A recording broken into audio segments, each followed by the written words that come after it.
Hello, this is Jennifer and welcome back to my channel, The Soap Artist. Today we are going to be talking about how to make beer soap.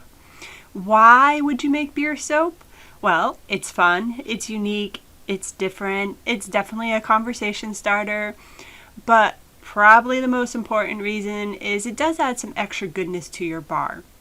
Using alternatives to water like milk, tea, alcoholic beverages, even food purees are fairly common in soap, and they do add some extra benefits.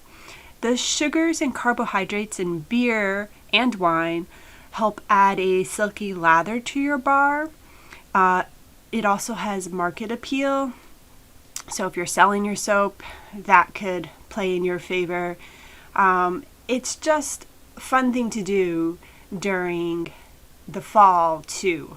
It's always popular for me. So you can see here that I am doing the first step, which is prepping my beer. You need to work with beer that is flat before you use it. Lye can react violently with carbonated beverages, so you don't want to use fresh beer. There are a couple ways you can do this. You can boil the liquid prior to using, which is what I did here, or you can let it go flat over several days. I prefer to boil it because I don't like to let the beer sit around.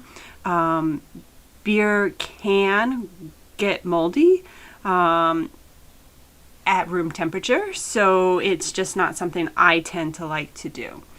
Plus, you have to plan in advance and you have to wait a whole lot for it to be ready.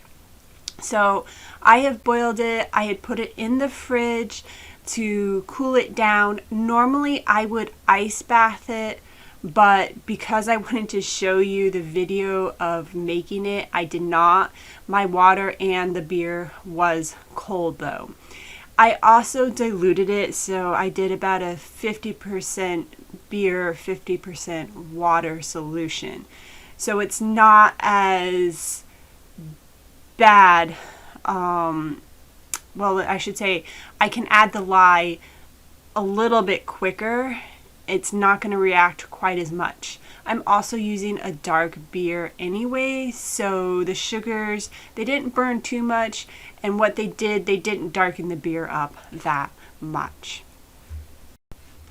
Once your lye and beer water mix are prepared, then you're going to make soap just like normal. I am using a tad bit of brown, a bunch of titanium dioxide, and the oatmeal stout fragrance from Brambleberry. I'm going to be layering this soap.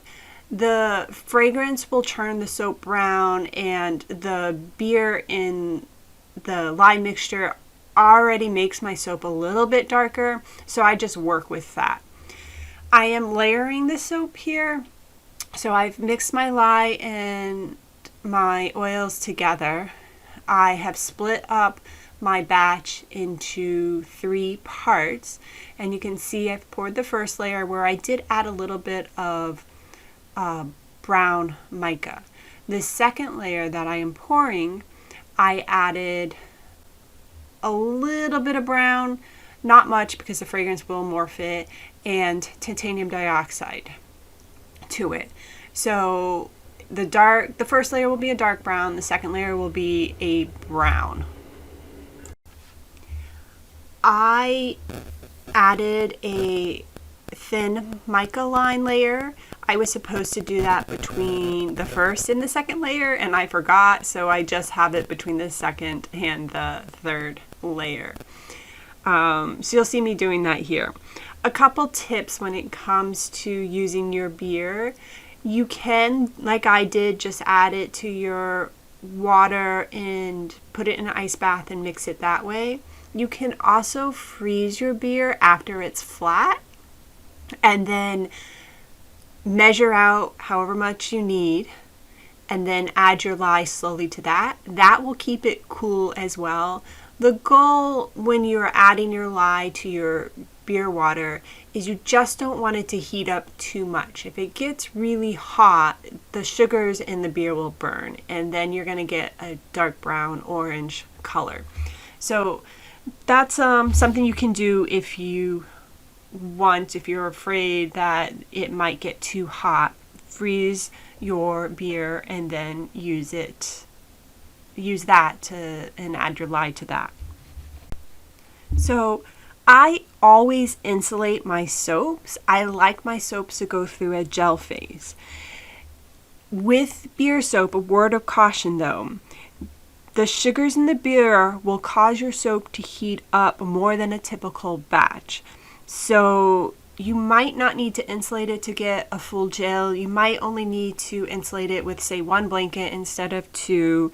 Just kind of pay attention to it the first time and see how much it actually heats up and whether you need to gel it or not. It really can depend on the batch, the recipe, how much beer you use. So just a tip there. And there you have it. That's making beer soap. It's really the same as making any normal batch of soap. The only difference is we're replacing the water or part of the water with beer. I have included all of this information in the description below. I also have handouts on my webpage if you want more detailed written description. Also, I'll include a couple links if you do a search. There are a lot of tutorials on the web that you can find on how to make beer soap as well. So I hope you enjoyed. If you do, please like. Also, you can check out my other videos and let me know what you think. And you can enjoy this last little bit. I decided to add a stamp to the beer soaps because, well, it was cute and I thought it just worked with the whole theme of the soap.